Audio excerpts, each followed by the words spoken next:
1999. We are in Rome. One of the amazing things about Rome is everywhere you go, there are these massive monuments, some very old, some not so old. We're in the Piazza Venezia right now.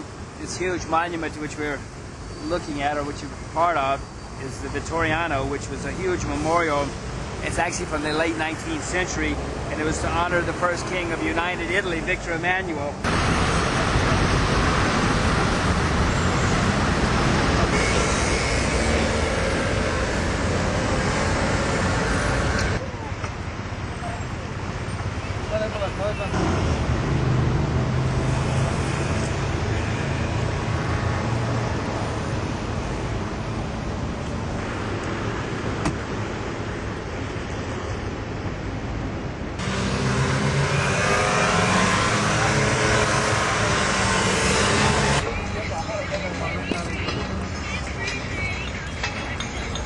of November 1999, we are in Rome, and we are clearly in the Colosseum, or the remains of the Colosseum. The Colosseum was actually called the Flavian Amphitheater when it was built.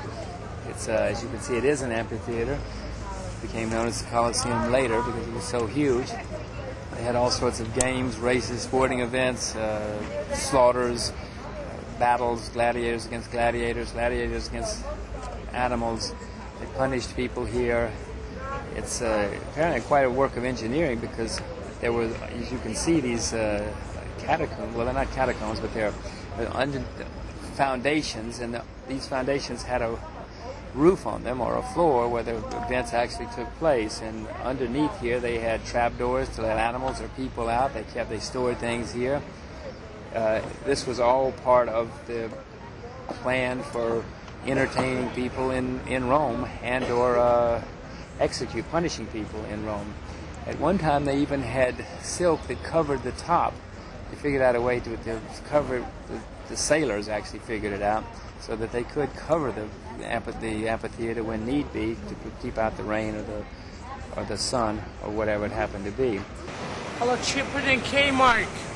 Remember, good deal. Cheaper than Kmart. We're at the Pantheon. This was built I think about 27 BC or 27 AD, right around the birth of Christ. And there are those who say it is the oldest building in the world which is still being used. I don't know. It's the 5th of November 1999. We're in Rome. We're at the Trevi Fountain. And like just about everything in Rome, everything is being restored. It's all under construction. I've never seen quite anything like it.